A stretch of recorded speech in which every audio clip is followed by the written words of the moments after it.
Welcome to Healing Generations, a podcast creating a dialogue uplifting the importance of healing, strengthening, and supporting our communities, and that addresses the disparities and inequities in communities of color. Healing Generations is brought to you by the Healing Generations Institute, a collaborative initiative of the National Compadres Network and the Brotherhood of Elders. Be sure to subscribe to stay up to date on our new releases. Welcome to the Healing Generations podcast. My name is Alejandro Barron Sosuna, and I will be one of your co-hosts today. You're currently tuning into the youth-led portion of the Healing Generations podcast, where today we will dive deep into the healing journey and story of our very own Vanessa Reyes. I'm joined today with my co-host, Ariel Jimenez, and we'll be passing the palabra to him. Thank you, AB. And to our listeners, good morning, good afternoon, or good evening, whatever time you're listening to us. We want to just welcome you. We do have an exciting portion today with Vanessa. I have had the privilege of working with Vanessa here at the National Compadres Network. And just, a little bit about Vanessa. I know you're a training assistant here and support training all over. You do a lot of work with our people down in Coachella. I know also recently you are a Berkeley grad. You did a lot of work out in Berkeley, definitely volunteering for the Berkeley Death Penalty Clinic, as well as doing some volunteer work to improve the educational system within San Quentin. But besides that work, we just wanted to go ahead and just start with a little conocimiento. It's always important that we get to know everybody here. So Vanessa, did you want to just briefly introduce yourself? Who are you? What it is about yourself that you want our listeners to know? Yeah, thank you. Good morning or good afternoon, good evening, everyone. Good morning over here. Thank you both for having me on. I'm excited to just have the space to talk. Yeah, so I am Vanessa Reyes. I am daughter of Violeta Bello and Antonio Reyes. I'm a daughter, a granddaughter. I'm the oldest daughter of four, so I'm the oldest sister. I have three younger, beautiful sisters. Shout out to Valeria, Victoria, and Veronica. We all start with V's, if you didn't catch that. My mom's family is from Tlaxcala, Guerrero in Mexico, and then my dad's family is from Durango, Mexico. So definitely I feel like I represent them, my family, where I come from in Mexico, and all those that came before me, such as like my ancestors and all those that I didn't get to meet. Thank you. Awesome. Thank you. I mean, we got to hear a little bit about, where you came from in the sense of like schooling and stuff like that, which is super cool. That was my first time reading through it because I like knowing about them as soon as we start the podcast.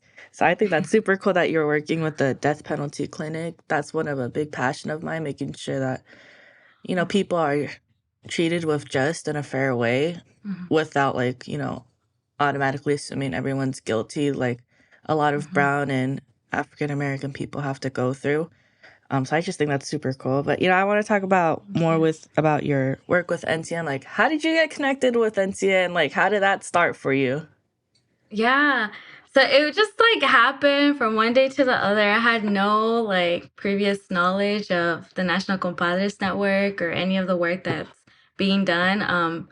Before I came across the job posting, it was on Indeed. But at the time in my life, like it was so perfect because of the pandemic. Where I was working at the university housing office, they had to let us go, like the work study students, they had to let us go. So then I was like just feeling uncomfortable, not knowing what to do or where to work. And so I remember just like one day looking on Indeed, like, oh, let me look for a job. And at that time, with the pandemic and classes being online, I just didn't know what I was doing. It was my last year of college. It was my senior year. And yeah, I felt really lost at that point in my life. And so coming across the National Compadres Network, this role, I was just very excited and surprised, like, wow, this is the work that's being done. This is so amazing. I looked into it. At first, I couldn't even believe it was real, but I like looked through it and everything, made sure it was legit. And yeah, that was like the very beginning. And then obviously I applied and went through the whole hiring interview process. And now I'm here. And I just remember being intentional about this work. I knew that it would bring me out of my comfort zone, working with men, working in this kind of space, especially since I am someone who just had and still has a lot of wounds from men in my life. And so I knew like joining NCN would be me literally like putting myself out there into this work and intentionally trying to heal from it as well.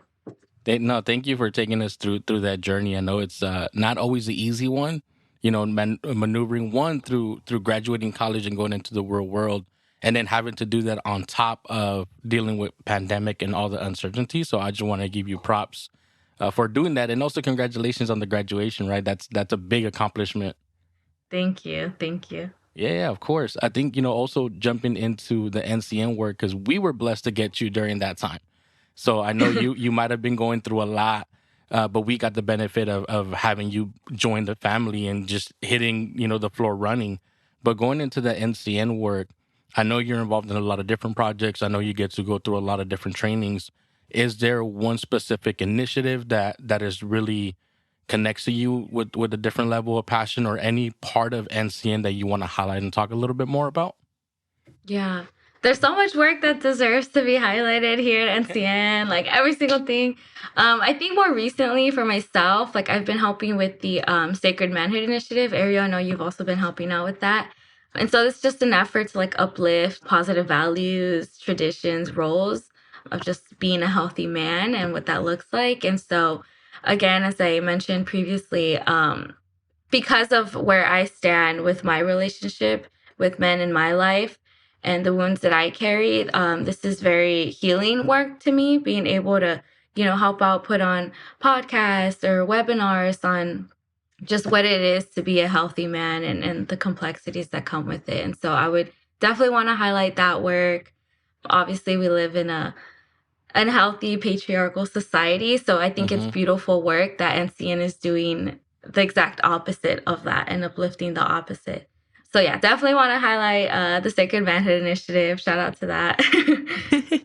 No, for sure. That's awesome. I always think it's cool when we get to heal also while doing something we love. Yeah. I feel like that's the reason why I love working with NCN, because, you know, you're constantly healing while doing something you love. Like, it works actually fun for the most part.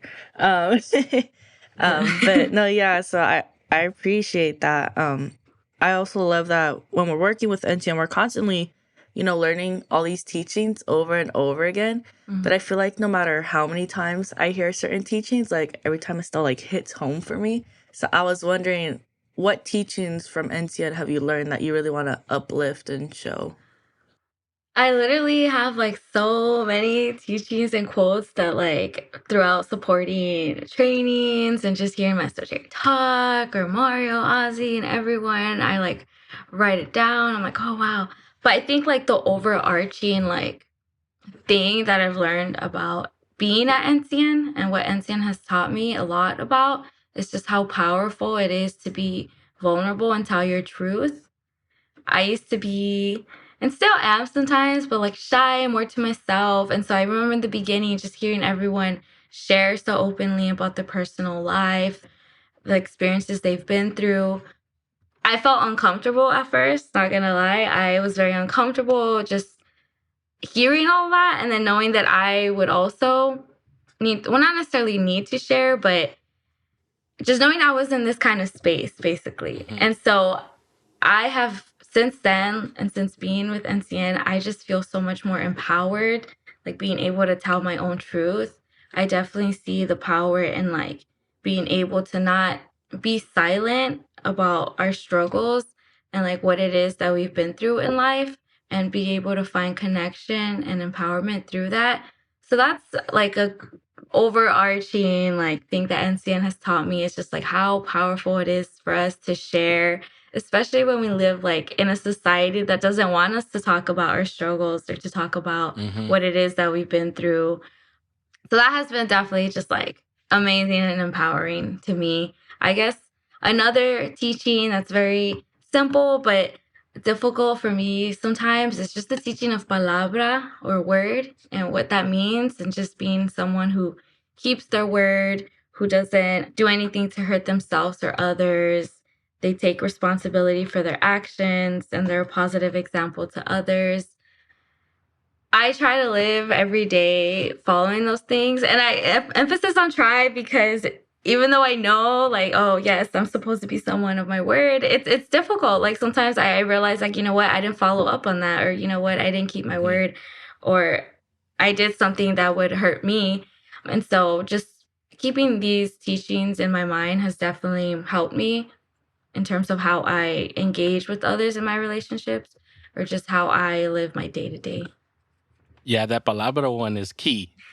Yeah. My girlfriend always yells at me because I say yes to everything, and Uh-huh. sometimes end up double, triple, and quadruple booked. And I always have to be reminded, how can I best keep my palabra? And I don't always do it 100%, but I think it's always trying to live by that. That definitely it's a good reminder. So Yeah. thank you for sharing that with us. I will say that one of my first times of being, with Maestro Jerry and Mario, I was like, oh, I'm just gonna do the logistic work. I'm just gonna do the signing sheets. I'm gonna stay in the background. I'm gonna be a fly on the wall. And then the palabra gets passed to you, and I share some things that I had no idea that I was gonna share. And you're like, where did that come from? And then you slowly start getting more comfortable, slowly start really talking about the wounds that we have that maybe we haven't visited for many years, right? Like, oh, let me revisit this. Where am I this with this healing? And sometimes we realize, oh, I healed from it. And sometimes we realize I've avoided so much, I'm nowhere even started to heal from it. So, Mm. and everywhere in between, right? But just talking about healing work, the word healing, I think is very powerful. And a lot of people don't necessarily know what healing looks like for them. Would you be able to kind of give us your version of what does healing mean to you and how would you define healing? Yes. So I would personally define healing as being intentional to yourself and prioritizing your well being in all different aspects, like physical, mental, emotional, spiritual. For a long time, I thought healing was very like linear. It was very like you heal and that's it and it's over and you're healed. But now I realize that it's an ongoing journey. And I don't know if there's an ending to it. I don't think there is. I think it's just like an ongoing, like you're healing and every day, things come up and you work on that and maybe you're doing better in like certain areas than others. And to me, that's even more beautiful to know that it's just like an ongoing healing journey. To me, it means putting yourself first and taking care of yourself. And that looks different for different people. I was definitely confused and thought that healing looked the same for everyone, but it doesn't. And I know that now. I for sure agree with you, especially the part where you say it's like it's a forever journey.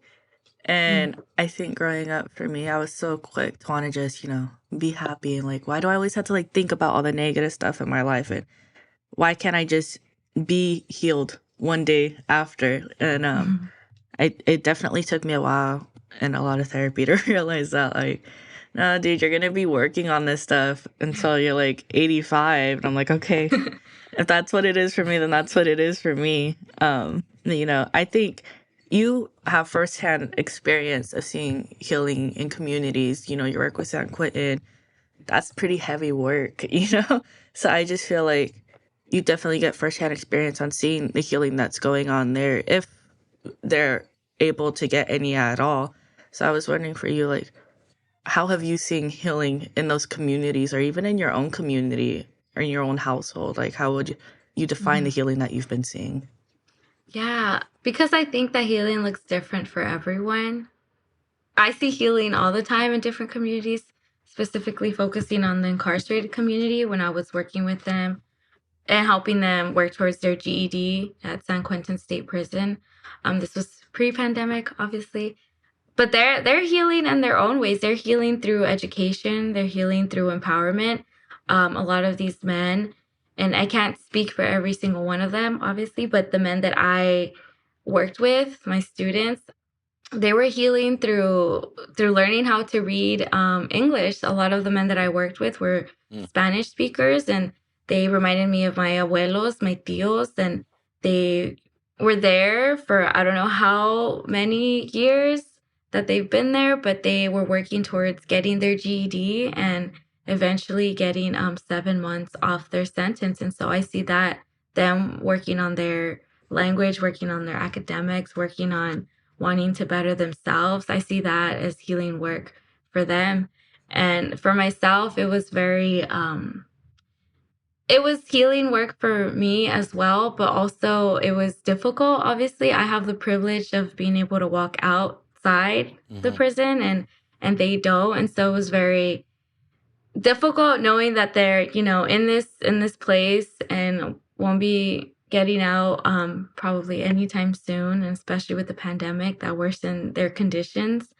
But it was also nice for me to know that I was able to empower them or help them out, at least in some way through that. And I see healing also in my own family. I see it in little ways, like with my mom. She works, but every day she makes sure that she's active and she gets on the treadmill. And I know that's healing for her. I see it in my abuela, who waters her plants every day and prays a lot. And I know that's healing for her. And for myself as well, it's also meant finally going to therapy. I've been going to therapy, I think it's March I started this year. And so I've been able to unpack a lot of things that I never even gave validation to in my life.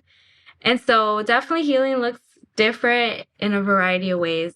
But I think it definitely helps everyone in their own way. And for myself, it's been just very empowering, and I don't want to say it's been easy because it hasn't. It's been a roller coaster. Like one day I'm feeling good, feeling like I could take on the world. And then the next day it's like, wow, I forgot that this has happened in my life. And you know what? Maybe I just need to take things slow today. And I think that's another way of healing, is not forcing yourself to always be like on the rush. Everything's so high demand. Obviously, we live in a capitalist society, so everything's about just fast, do it right away, no time for rest. There's a lot to unpack that you just mentioned, right? I think for some reason I just picture grandmas always in gardens. I don't know what it is. Yes. I know I've seen AB's grandma work her beautiful garden. My grandma was always with the rose bushes, so I appreciate that connection. Also, unfortunately, I have a lot of my childhood friends that are serving life, and one of the biggest reflections that I get from them is people forget about us on the other side of the wall. And I always got in that reflection. So I just want to say thank you for the work that you're doing, and for whatever, whether it's one interaction, two interactions, whatever it was, that you're able to support them in their education and their empowerment. I just want to say that I appreciate it. Oh, thank you. Thanks, Ariel. Yeah, and hopefully we continue to do more work where we could definitely dive into that. That's my passion. To go back for my master's in correctional psychology. So crossing my fingers. But you mentioned a little bit about your journey, how you got here. All your different journeys, whether it was, being raised in SoCal, making your transition up to the Bay Area, going to UC Berkeley, and all of the different elements of your journey. Can you talk a little bit about how that road was for you? And is there any part of that journey that you want to uplift or highlight? Yeah, that's a big loaded question. I feel no pressure, right? Just a couple of 20 years in one response. No, literally. Well, definitely as I reflect back, I know everything has led me to where I am now. And so I think being born in Linwood, California, I lived there in Southgate up until second grade. Then I moved out to Hesperia, which is the high desert, like 2 hours away. And on average, I just remember moving to a new apartment, a new school, a new neighborhood, or even a new city, like on average every 3 years. And I think that's really shaped me into someone who loves and embraces change, and just being able to like have a deep love for knowing people, getting to know people, getting to experience new things, new cultures, new food. But yeah, definitely, I would say moving around a lot has helped me to where I am, and I think pushed me to embrace change. And so I say that because it was, I think, in ninth grade of high school, the transition from like ninth grade of high school to 10th grade of high school, where a lot of things in my life started to change with my parents' separation. And so I know that my mom and my younger sister and I, we moved back to LA, to Southgate, And I think it was there when I was older and I realized that I wanted to go to college. Like, it was always like on my mind or something I knew about, like, oh yeah, going to college. But my parents didn't go to college.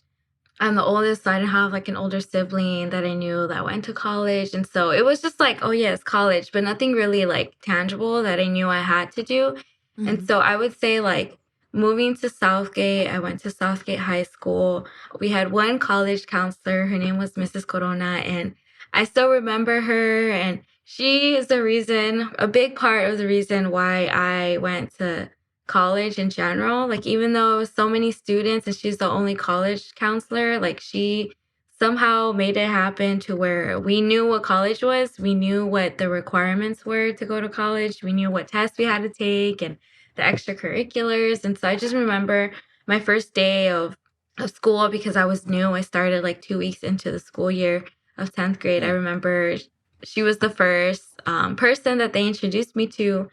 And yeah, she's so kind and she just helped me. She helped so many students. And so I just want to give her a big shout out, because I don't think I would be where I am now if it wasn't for her guidance. And so definitely, yeah, applying to colleges. I didn't have a dream school. I didn't even really know what it is that I wanted to do. I just knew I want to continue my education and I want to help and better my family. And so, yeah, I was the first one in my family to go to college, and I graduated last year. I majored in social welfare and minored in Chicano studies. And so I definitely want to dedicate my life to just helping people, to helping communities of color. And I'm still figuring out to what capacity. But I would say that move from Asperia to LA was like a big change in my life that helped me grow a lot as a person. Thank you for sharing. I mean, you kind of already touched base on our next question, which is, along this journey, you obviously had people to help you. I think that's always important and something we forget about, like our healing journeys. It can't just be us all the time. We obviously need those people that are going to help uplift us in our times of weakness where we feel like, we're not much. And you mentioned one of those persons being Miss Corona, which I think is funny because I had a PE teacher named Mr. Corona in high school who like really, really helped me get through my freshman year. Aww. So, I just made that little connection. So I just want to ask you, like, is there anyone that has walked with you in your journey that, you really just want to show some appreciation to and show some love to? Yeah, definitely my mom. I'm sure a lot of people say that, but yeah, my mom, Violeta Bello. She's someone who's always been there for me. She's never let me down. She is a woman who works hard and she's really independent, and she's always put her daughters first. She's the person in my life who's taught me to have a strong work ethic and never give up. Growing up, she practically took on the role of being a single mother. Because of her, I'm here where I am today. Because of her, I've been able to focus on my academics and focus on myself to get to where I am today. And a lot of what I do is because of her and my little sisters. And I just want to one day be able to buy her a house and give her everything that she deserves, or at least an ounce of what she deserves. She deserves so much. But definitely my mom, like, she has taught me so much about resilience and kindness, because throughout everything that she's been through, she has remained such a kind and loving person. And I'm always amazed at how she's able to stay that way, even in times where I'm angry and I am just like hurt and someone I don't want to be. She remains kind and loving, and she always sees the good in people.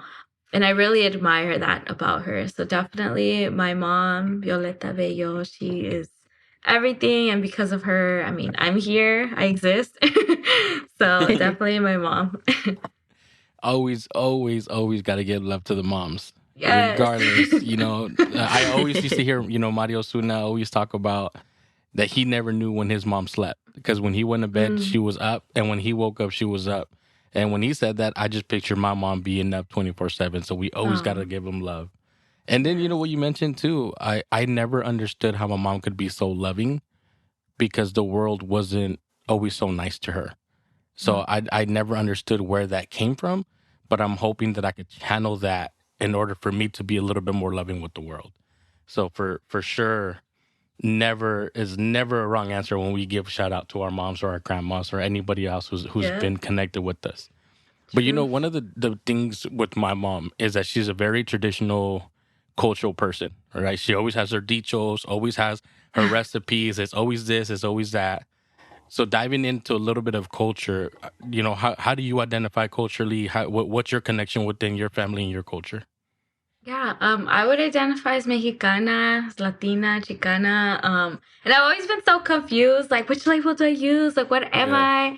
I? You know, obviously because sometimes like you don't feel Mexican enough. You know, I wasn't born in Mexico, so if Hmm. I was to go, and I've only visited once too, but if I was to go, it'd be obvious that I'm not from there.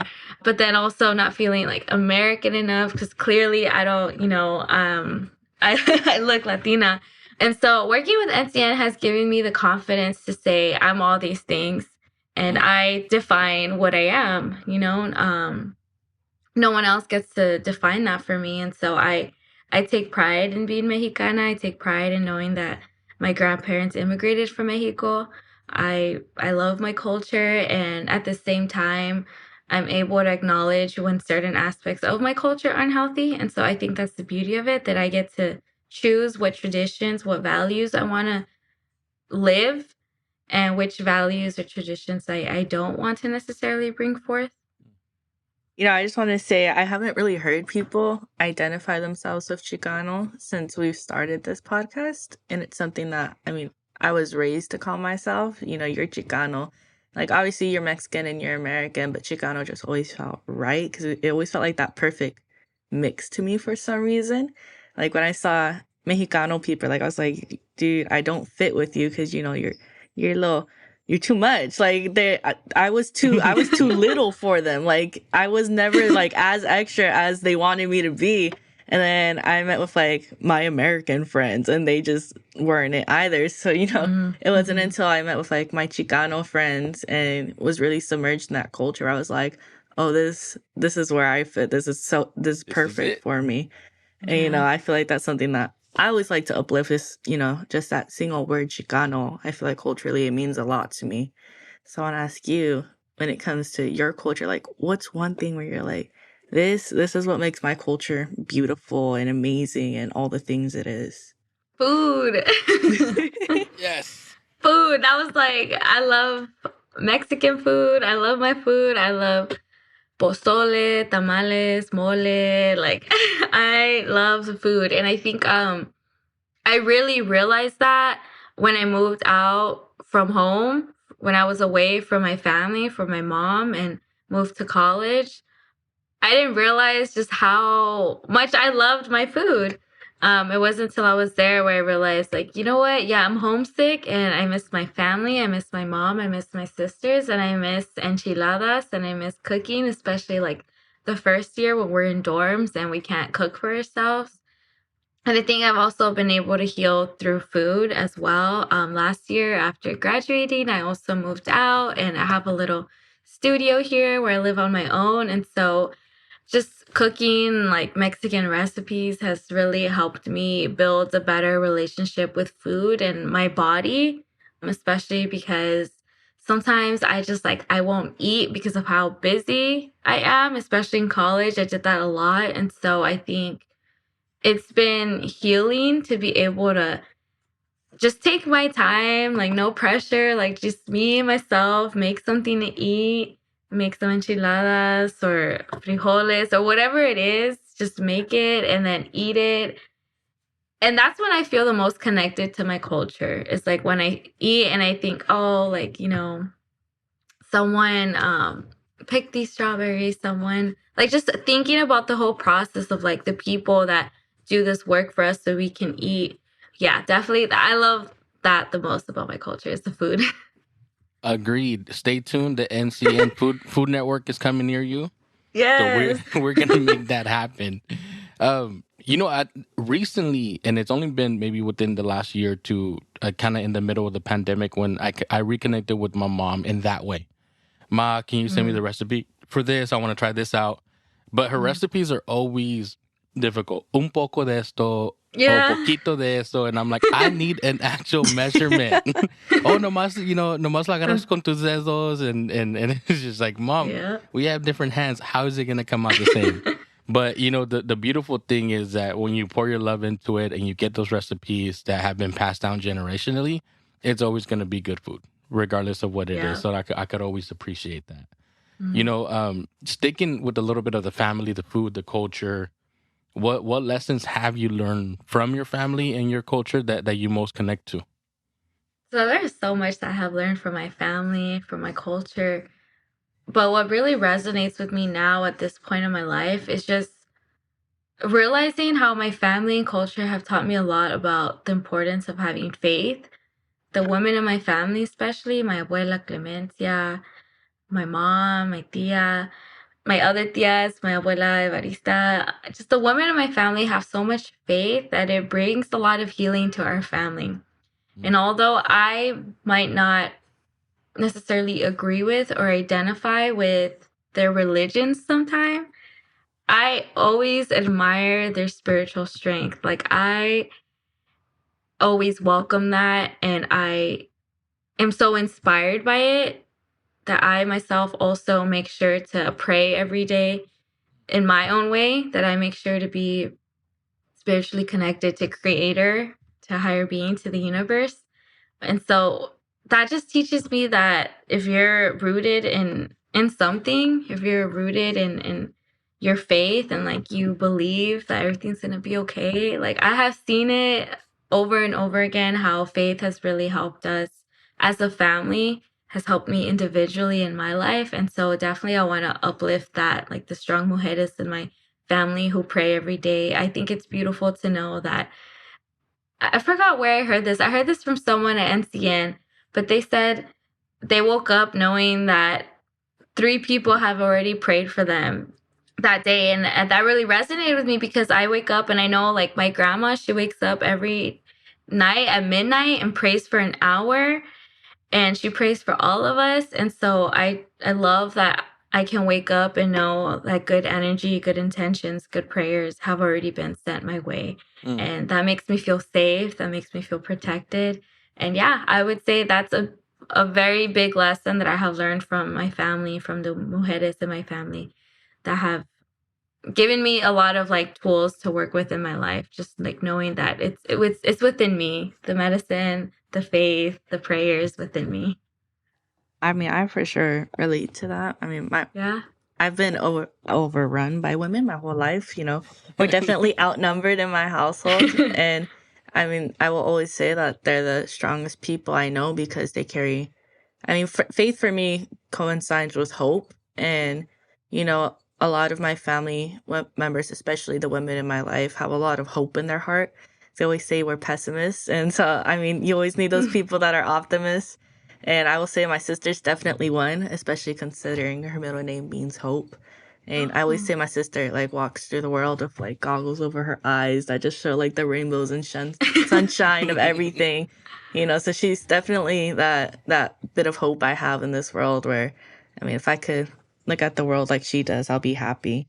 Moving on to my next question. It's my favorite question. I'm gonna get a shirt that says this question one day because I always make sure I'm the one that asks during our podcast. And it's if you had a stage and a microphone and you could talk to the whole wide world, what's one issue you want to bring up? There's so many issues, AB. Like, what do you mean just one issue? Okay. No pressure. Let's see. No pressure. No pressure. I mean, we've talked about this throughout, but definitely the issue of just mass incarceration here in the US and in the whole world in general, right? How we just have this mindset of it's okay to lock people up and take away their lives, even though they're still alive, literally. So yeah, the issue of mass incarceration and the whole police state, we know that it's another way of oppressing Black, Indigenous people of color. You can say the bigger issues may be rooted in colonization and capitalism. And so maybe that's the bigger issue that we need to bring awareness to.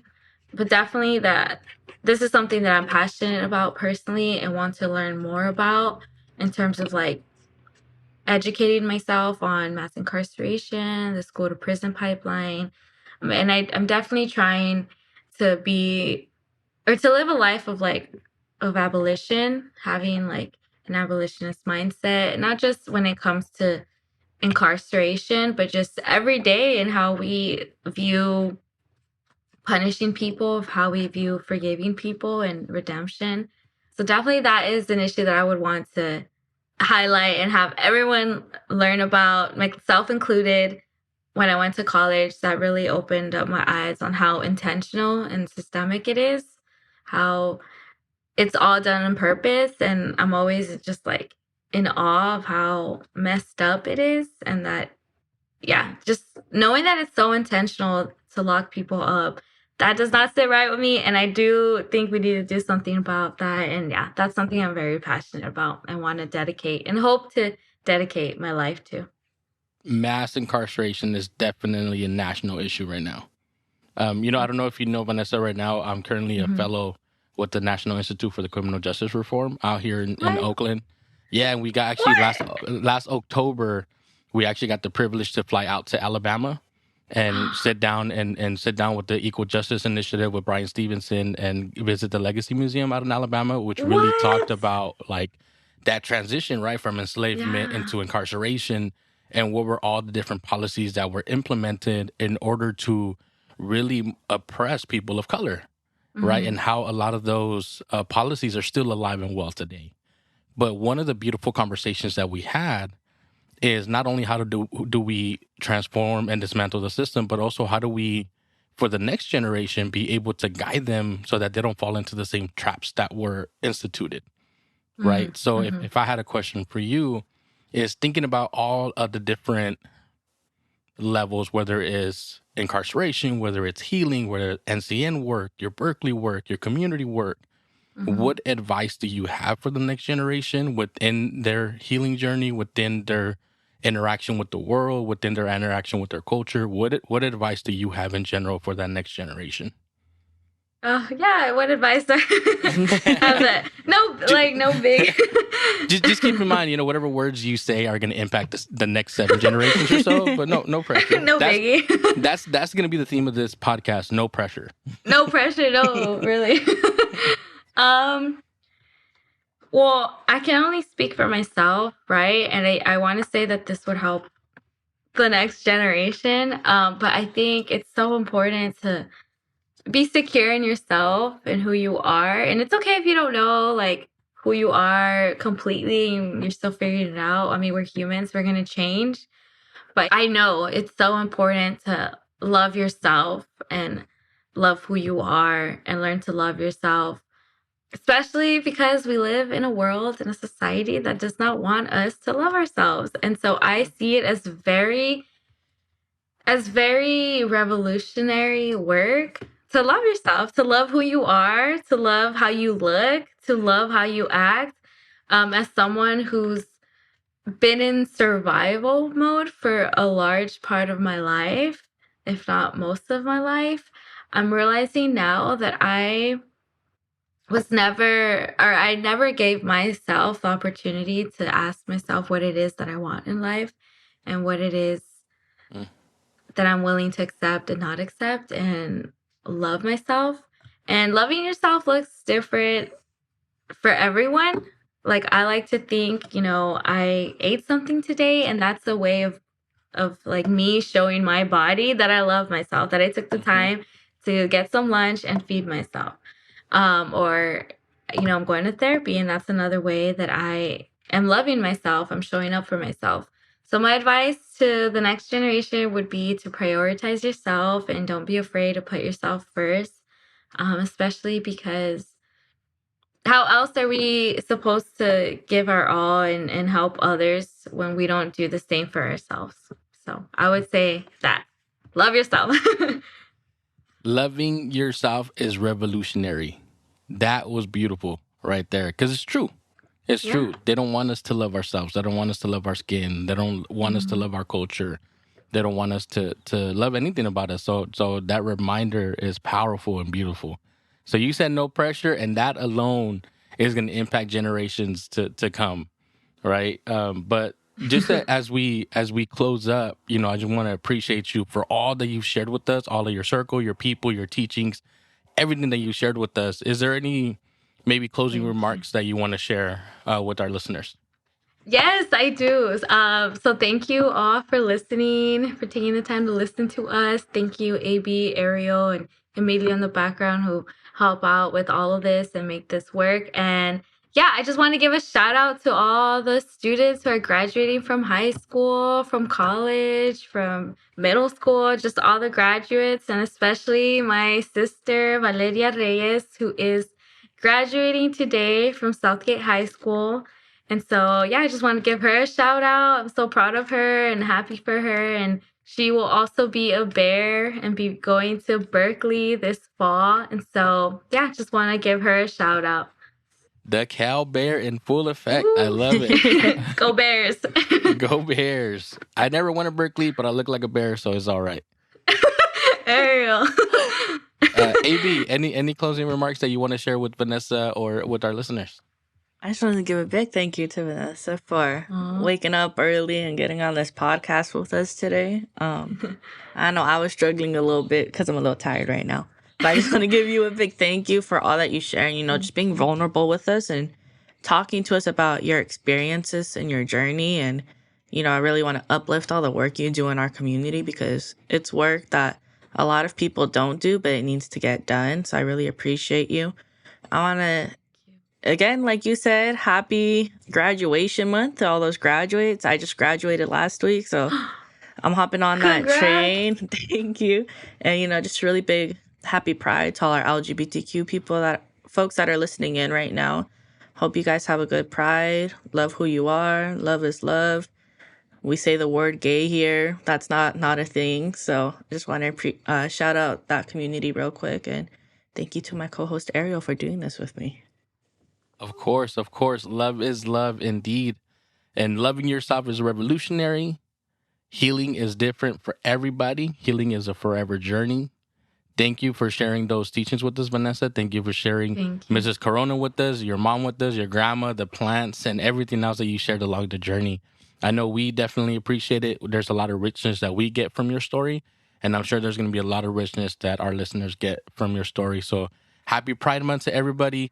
Happy graduation to AB. I can't wait to see where your journey leads you next. I wait to see you in a courtroom fighting for people. And yeah, just to our listeners, make sure that you stay connected to the Healing Generation podcast. You can definitely find us on Facebook under the National Compadres Network and on Instagram and Twitter as under La Cultura Cura. So thank you again. Vanessa, thank you so much for sharing space with us. Thank you for all the work that you have done, for all the work that you continue to do, and all the future work that you will do. So gracias. Thank you. Thank you.